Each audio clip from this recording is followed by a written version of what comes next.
Non, la femme n'a pas le droit.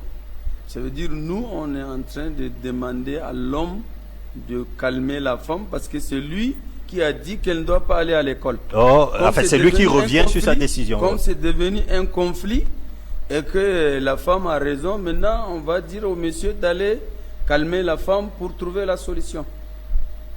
C'est pourquoi j'ai dit que c'est le monsieur. Maintenant, comme les parents n'ont pas pu résoudre le problème, ils ont laissé ça au monsieur. Le monsieur va la ramener à l'ordre avec tout ce qu'on vient de dire.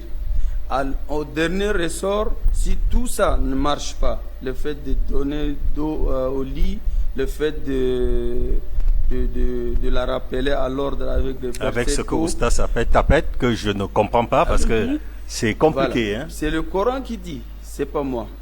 Je comprends, Oustas, je mais... m'appuie sur un passage coranique. Oustas, je suis sûr que nous, ici, sur ce plateau, le réalisateur, nous comprenons ce qui se passe. Mais voilà.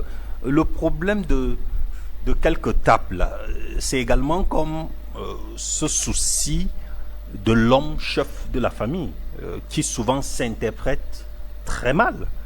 Qu'est-ce que l'homme entend par tape, quelques tapes sur la femme? Ça veut dire c'est juste des petites tapes pour un peu l'effrayer, pour revenir à la raison, mais pas des tapes pour casser pour un de ses membres ou tout ça. Ahmad Haroun Lari, consultant permanent sur Tchad 24, comment on peut faire comprendre... Oustas, une minute, pardon, je viens à Ahmad Haroun.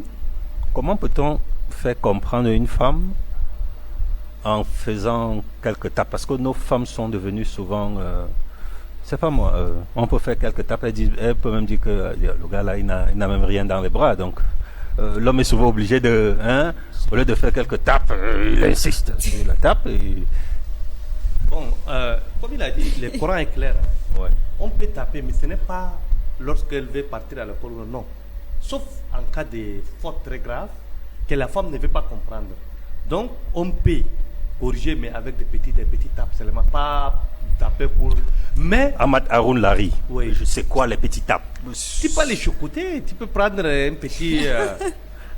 je sais pas, tu peux, même avec les mains, tu peux taper 2-3 fois et c'est fini. Chicoter ou avec les mains? On chicote, donc pas gravement, c'est petit seulement. Petit seulement. Voilà. Donc, je sais pas pourquoi si elle a commis des fautes très graves, oui. Et qu'elle ne veut pas accepter, mais pas avec... Vous savez, en réalité, nous, dans les pays arabo-islamiques, en réalité, la majorité des gens, ils n'appliquent pas le Coran. Souvent, on interprète pour l'intérêt de l'homme, au détriment de l'intérêt de la femme. Merci Haroun. Donc, c'est pourquoi cette égalité en islam, c'est une égalité ontologique.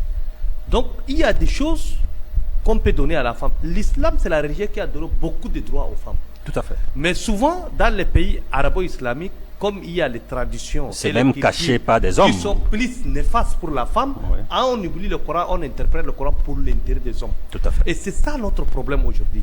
Lorsqu'on parle d'égalité, mais le Coran parle toujours de l'égalité. Allah dit Al-Mu'minina wal-Mu'minat, Al-Khanitina wal-Khanitat. Donc le croyant et le croyant, l'adoratrice et l'adoratrice, Al-Mujahidina wal-Mujahidat. Donc souvent les femmes, tout ce qu'on cite l'homme, la femme est égale. Mais lorsqu'on parle seulement, parfois les gens me disent non, elles ne sont pas égales parce que l'héritage. Pourquoi? Il faut voir le contexte que le Coran est venu. À l'époque en Arabie, les femmes n'ont pas les droits. Dès que les maris meurent, même aujourd'hui dans la plupart des pays africains, la femme n'a rien. On prend tout, la famille prend tout. Donc l'islam a dit non.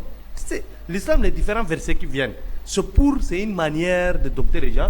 Donc on donne, au lieu de ne pas donner quelque chose, on donne la moitié à une femme et la moitié à l'homme. Parce que la femme, elle va partir chez son mari qui va s'occuper d'elle. Mais l'islam n'a jamais dit, le Coran n'a jamais dit que l'homme est supérieur à la femme. Ça n'existe nulle part. Ni la femme est supérieure, ça n'existe nulle part. Ahmad Haroun Lari, l'homme est chef. Oui, mais il y a un terme que les gens interprètent. Ar-rujalu khawamuna ala nisa. Bima faddala Allah. Les faddala Allah ba'dahum ala ba'd. Les gens ont dit, Rujal, c'est l'homme qui est le al-khawamun. Al-khawamun, ce n'est pas le chef en arabe. Si tu traduis, ce n'est pas le chef. Khawamun, ça veut dire celui qui est le père de la famille. Les chefs de la famille, c'est les Français. Lorsqu'ils sont venus ici, on dit non, le chef de la famille, c'est l'homme. Il faut écrire qui est chef de la famille, c'est l'homme. Même si ton enfant, là, une femme ne peut pas être... Mais les gens oublient. Après le décès du prophète Mohammed sallallahu avant qu'il meure, il dit Khouzu nisfa dinukum min hazil humayra. Il faut prendre la moitié de votre religion de Aïcha. Et lorsqu'il y a conflit entre Muawiyah et Ali, Aïcha a dirigé le combat. Et pendant les Ghazwat Uhud, le combat de Uhud, lorsque les hommes ont fui, c'est les femmes qui ont pris l'épée pour défendre le prophète Mohammed jusqu'au retour des hommes. Donc il y a beaucoup de choses que les gens ne veulent pas dire. En réalité, l'islam a donné beaucoup de droits aux femmes. Parmi lesquels, c'est l'obligation à l'homme de préparer aussi la nourriture. Dieu a dit dans le Coran, Ahmad, merci beaucoup. Merci Ahmad. Néné Fatim Ibrahim, nous discutons là depuis un bon bout de temps avec, n'est-ce pas, la lumière qu'apporte Mahamat Abaka Ibrahim sur ce plateau, Oustas. Quand on entend tout ça, Néné Fatim Ibrahim, on est toujours tenté, ça te tente de vouloir te marier? Moi, dans votre question de mariage, je le mets entre griffes. Ouais. Parce que je ne suis pas pressée de me marier maintenant, en fait. Parce que, excusez-moi de ces termes, parce que je vois les hommes. Bon, je prends notre contexte ici tchadien. Je vois les hommes sont très lâches. Pourquoi je dis cela? Parce que pour eux, marier une femme et rester à la maison, préparer et s'occuper des enfants, mais pas avoir le droit de travailler, de faire tout. Voilà, vous voyez. Ici, moi je pense c'est comme si c'est une des questions taboues en islam. Pourquoi je dis cela? Parce que les hommes pensent toujours, non, je prends ma femme, c'est pour me préparer et puis garder les enfants. Et pourtant, non. Même le prophète a dit que l'homme a le droit sur la femme, mais pas d'une manière abusive. De nos jours, voilà, tu m'épouses, ok, j'accepte, on s'épouse, l'union, on fait l'union, on reste à la maison, voilà. Et je veux aller à l'école, tu m'interdis. Pourquoi? Et pourtant, au départ, on avait conclu qu'une fois que tu m'épouses, je veux aller fréquenter. Mais peut-être il a peur, les influences à l'école, les amis bizarres. Le mariage, c'est d'abord à base de confiance. Le respect mutuel. Voilà, et après, c'est l'amour qui vient. Et quand il y a la confiance et le respect, pourquoi dire que non, si ma femme sort, non, elle peut tricher ailleurs? Pourquoi? Néné Fatima Ibrahim, tôt ou tard, il va falloir que tu puisses te marier. Effectivement. Alors, comment cela va se passer? Le choix sera difficile ou tu vas demander à la miséricorde du Tout-Puissant de guider ton choix? Ça va se passer comment? Effectivement, je vais demander au Tout-Puissant de guider mon choix, trouver un mari qui va me comprendre. Je peux le comprendre. En tant que journaliste, je peux exercer mon métier. Et voilà.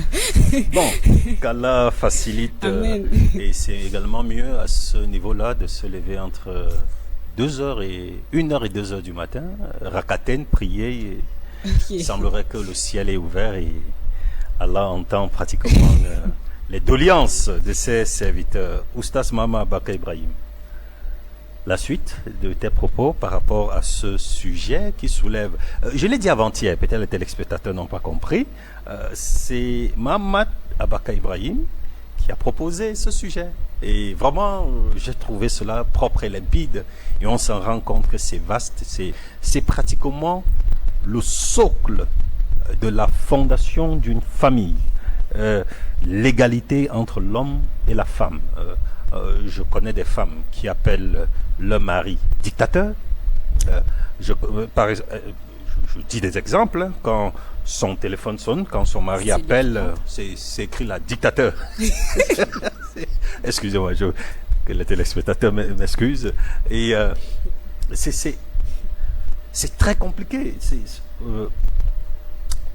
Elles ont l'impression qu'elles n'ont plus de droits, sauf le respect total. Et c'est difficile pour elles. Ce n'est pas ce qu'elles imaginaient quand elle a vu un homme qui l'intéressait. Et maintenant, on doit le dire, au Tchad, il y a l'ouverture. Quand vous venez même rencontrer la famille, la première des questions qu'on vous pose, vous êtes déjà, elle est d'accord? Parce que avant, ça se tissait comme ça. Maintenant, on sait que l'accord de la femme, c'est minimum 50% avant qu'on ne puisse continuer. Donc, si elle donne son accord à X, peut-être elle a refusé à ABCD. Donc, il y a la base de cette confiance-là, mais qui, malheureusement, dans ce cadre de la famille, très rapidement va dans un sens totalement négatif où elle ne se sent plus vraiment à l'aise. Et la question toujours qui revient, doit-elle continuer? Ça se fait comment? Elle rentre chez ses parents? C'est très difficile, Oustas. C'est très compliqué. Bon, moi si je reviens un peu sur les propos de M. Ahmad,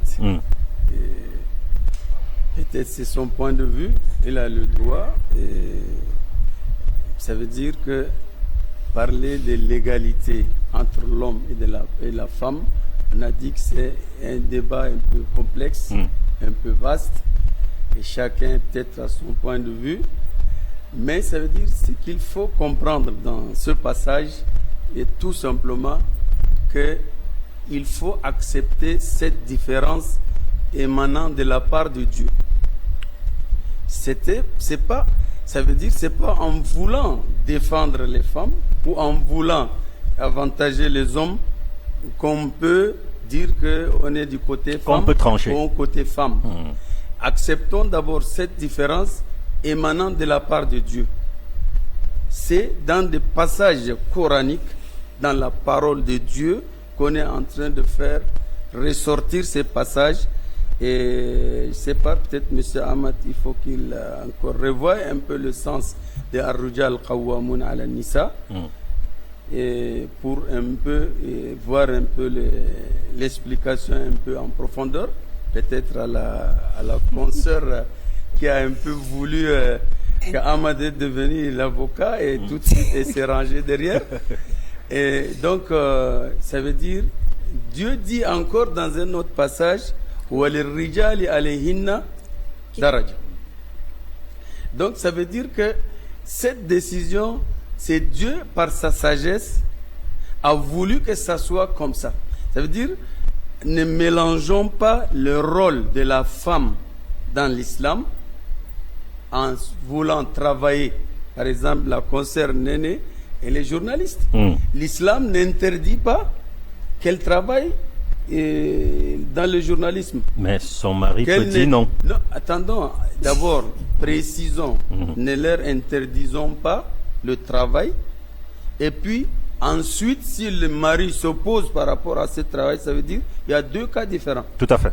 Tout à fait. C'est pourquoi je veux que les amis ici sur le plateau comprennent, ensuite nos téléspectateurs. Tout à fait. Faisons cette différence entre les deux. La femme, il y a des femmes, comme vous l'avez cité, des pilotes. Tout à fait. Il y a des femmes, comme il l'a dit, les femmes qui ont... Des grandes commerçantes, qui ont des sociétés. Il y a des femmes qui ont défendu dans l'islam. Et par exemple, aujourd'hui, on dit Aïcha, et la maîtresse, elle est presque une référence dans l'islam. C'est elle qui enseigne pratiquement la moitié de ce que le prophète en a aux compagnons. C'est elle qui enseigne ça.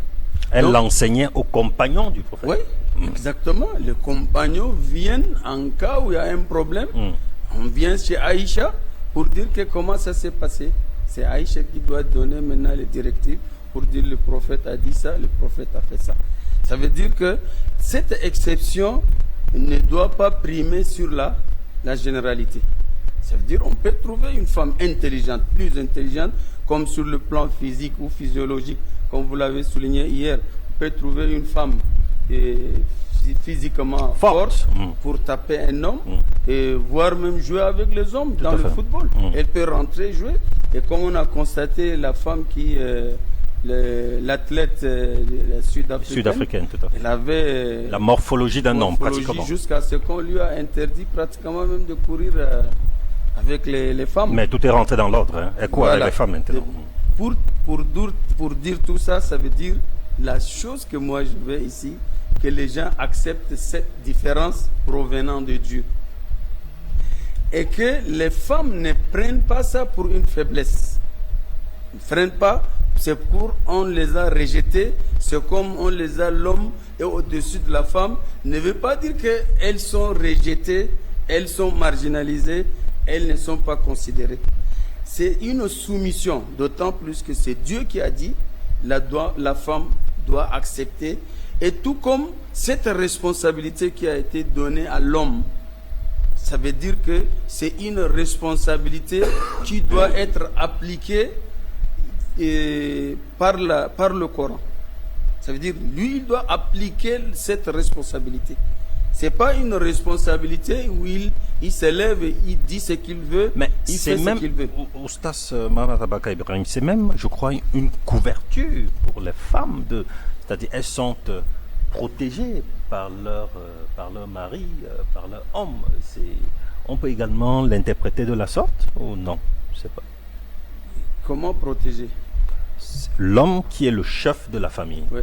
Cela permet à la femme de se sentir protégée par son mari. Exact.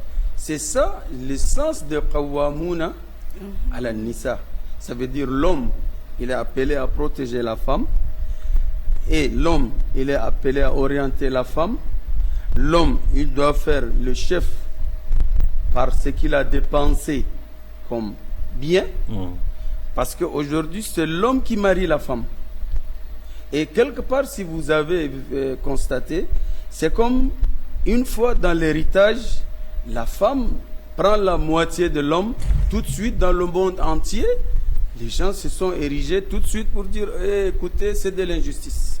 Et puis les femmes faibles, je ne sais pas, les hommes aussi qui n'ont pas un peu compris, tout de suite on s'est jeté derrière pour dire que c'est de l'injustice. Comment se fait-il que dans l'héritage, Dieu dit la femme prend la moitié de l'homme? Tout de suite, il y a eu débat, il y a eu injustice, il y a eu consort. Mais Dieu ne fait pas quelque chose par ignorance. Parce que Dieu fait quelque chose toujours par sagesse.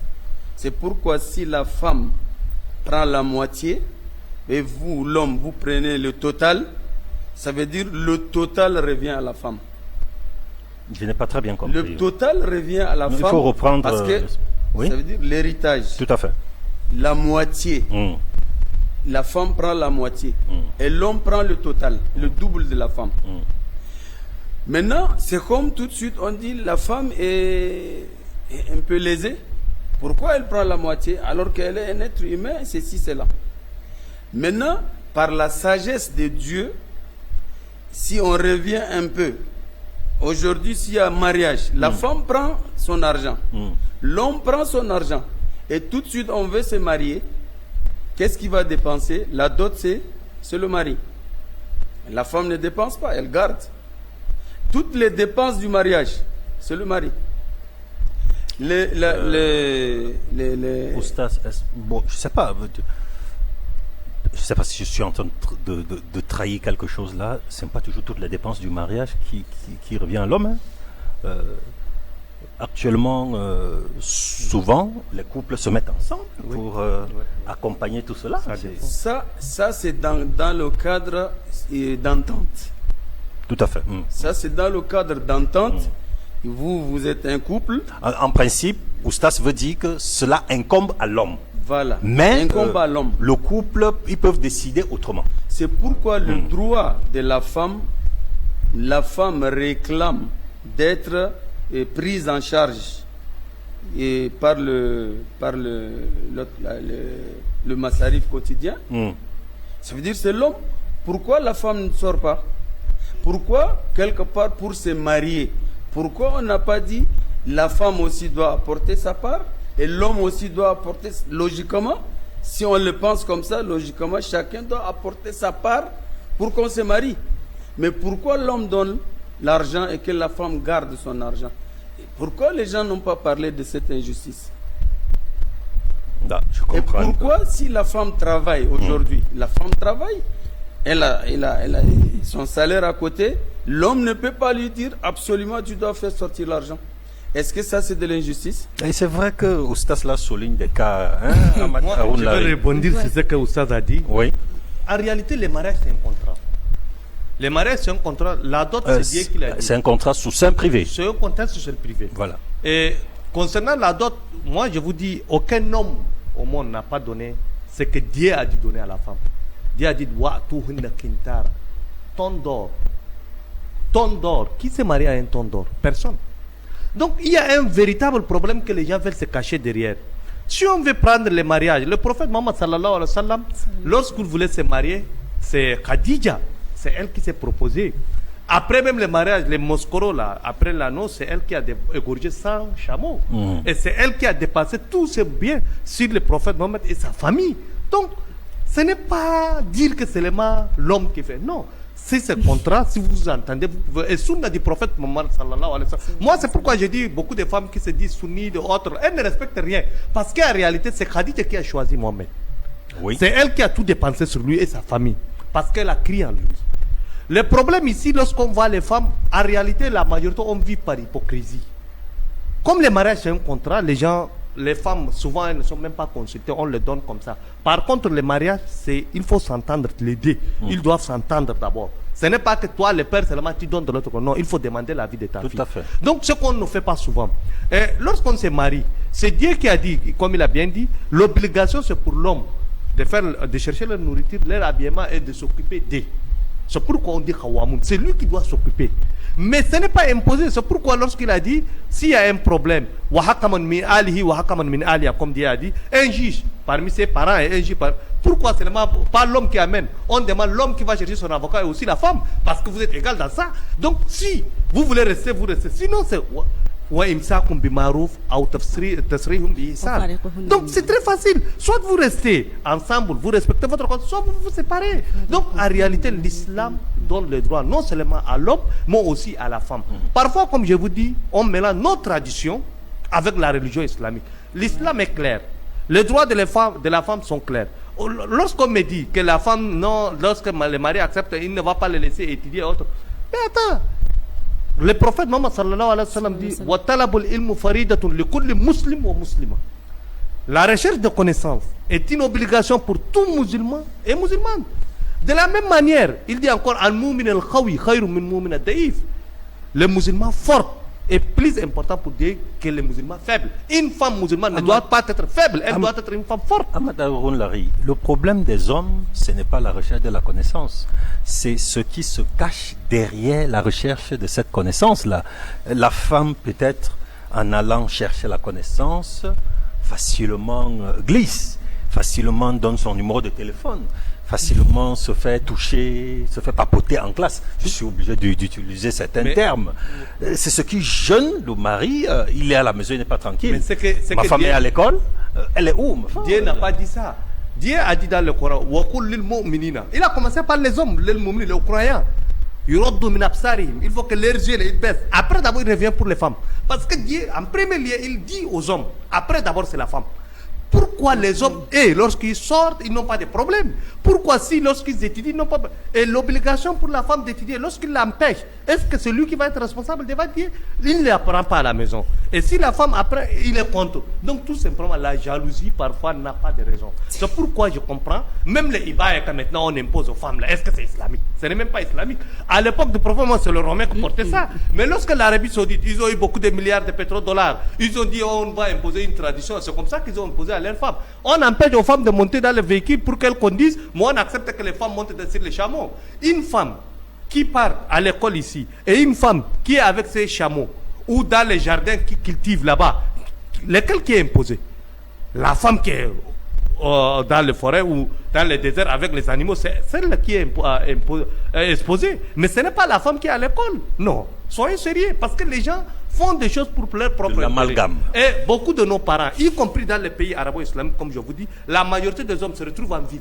Et ils laissent les femmes dans les campagnes. Ils laissent avec les animaux. Les femmes travaillent là-bas. On dit non, là-bas, elle doit travailler. Mais en ville, on ne les travaille pas. Il faut qu'elle parle les bayas. Il faut que... Ce n'est pas islamique. L'islam n'a jamais dit ça. Si on croit à certains versets, on ne croit pas à certains, ça ne marche pas. Et si on va voir les travailleurs, certains, moi je vois, on dit non, une femme ne peut pas travailler, une femme ne peut pas être gouvernante. Mais il oublie, lorsque le prophète Salomon s'est marié avec Balkis, après il a laissé partir gouverner au Yémen. Donc ça n'a rien à voir.